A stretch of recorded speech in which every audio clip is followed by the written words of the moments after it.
balik ka dito.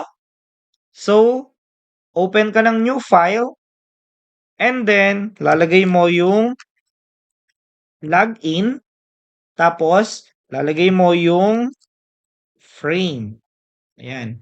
Tapos, ang gagawin natin dito .java. Ayan. So, ayan siya ngayon. Okay?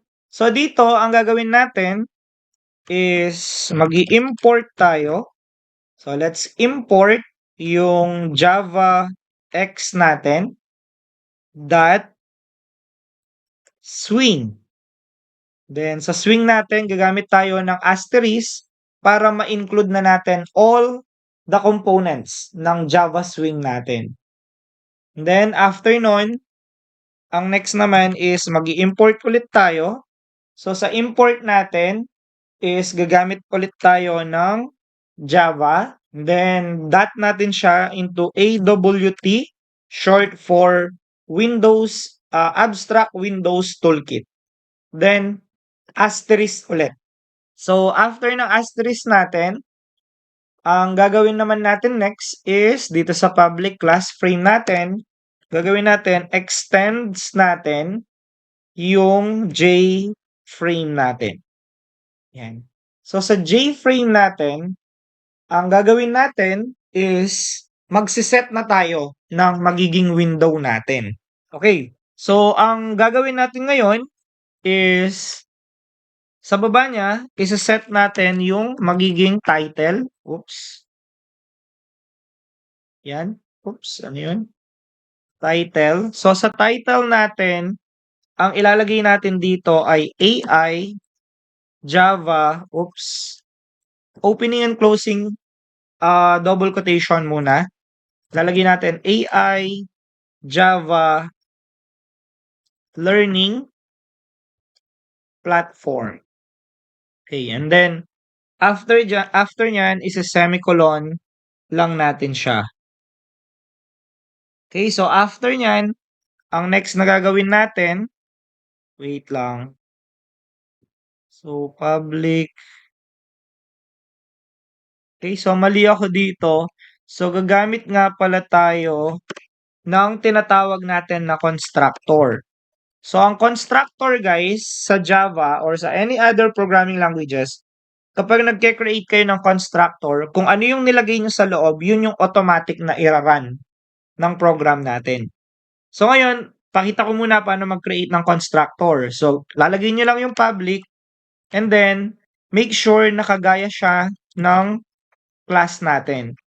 So, login frame. So, kung anong spelling nito, ganun lang din yung spelling nito. Okay, so ganun yung constructor natin at meron siyang opening and closing parenthesis and opening and closing curly bracket. So, yun ngayon yung constructor natin. So, lalagay natin constructor. So, anything na ilalagay natin sa loob ngayon ng constructor mo, yan yung lilitaw kapag nag-run na yung program natin. So, ngayon, ipipaste ko yung ginawa ko kanina. Okay, so, pag nirun natin yung program natin, itong constructor na ito yung ipapakita niya. Okay? Now, after nyan, ang gagawin natin, magsiset size tayo. So, sa set size natin, meron tayong dalawang parameter.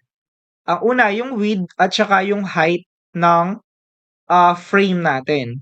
So, let's say, for example, 500 width at 350 na height. So, ang meaning, 500 by 350 yung magiging frame natin. And then, after nun, set location relative to. Ito, hanapin nyo yan. So, ang gagawin natin dito, isa-set natin siya as null. So, ngayon, para saan ba siya? Ang purpose nito, guys, is i-display yung mismong frame natin sa center. Okay? So, kumbaga, kapag nag-run ka, automatic, sa center yung magiging frame natin. Okay? Wala siya sa gilid, wala siya sa right, or wala siya sa left. Ganun. So, after nyan, ang gagawin natin, set default close operation. Ang tatawagin mo dito, yung JFrame mo exit on close. So, para saan naman yung program na ito?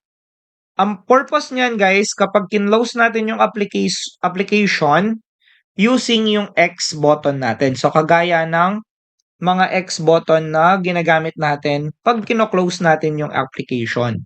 So, yan yung purpose nito. Okay. So, after nyan, ang gagawin natin is magsiset layout tayo dito. So, sa set layout natin, isa-set natin siya into null ulit.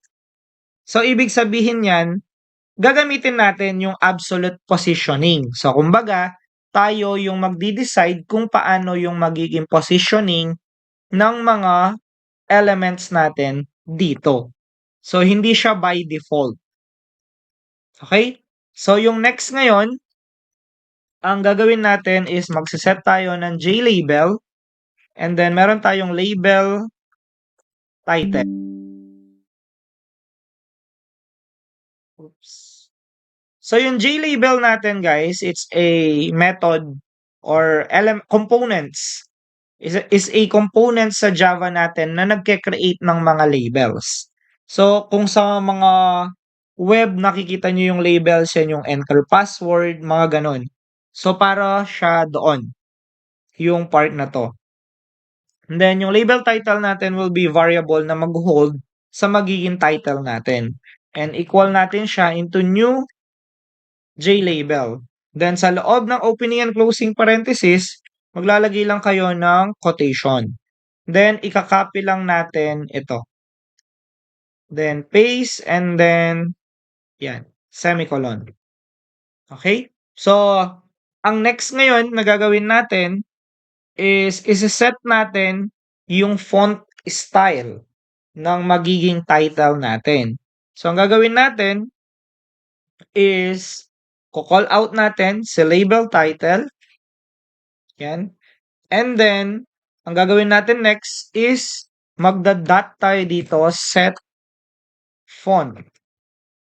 Yan. So, sa set font natin, meron tayong new and then set natin yung magiging font natin. Then, opening and closing, sa font natin, isa-set natin siya as Arial and then comma. Then, after nun, isa-set natin yung font that bold natin, yung magiging label natin. Then, yung kanyang text size is 22. Okay? So, yun ngayon, yung magiging ano natin.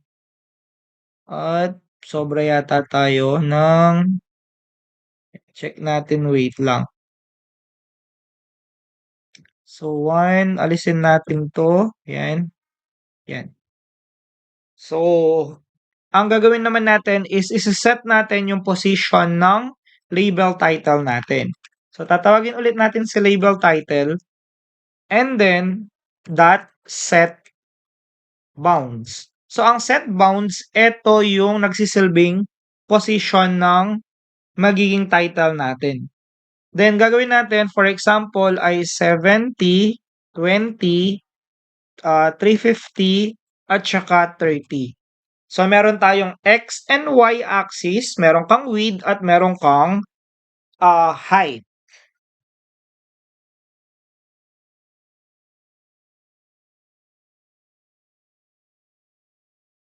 Wala pang drag and drop to.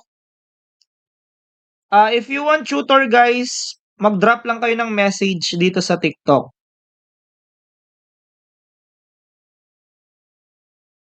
Okay, so after nito guys, so ibig sabihin, ang set bounds natin, if familiar pa rin kayo sa Cartesian plane, ito yung pa-cross, di ba? So nandoon yung X and Y nyo, and then yung width and height ng mismong title natin. Ito siya.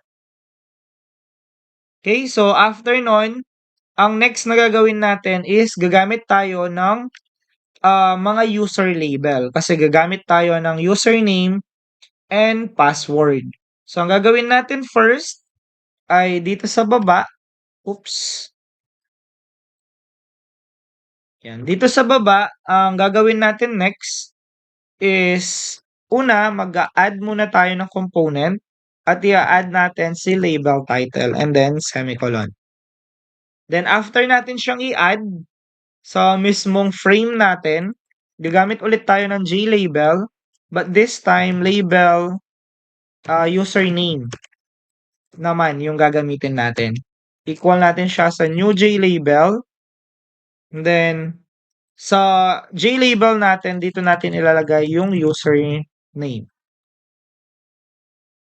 Yan. And then, colon, and then, semicolon dito. Yan. So, after nun, tawagin natin si label username.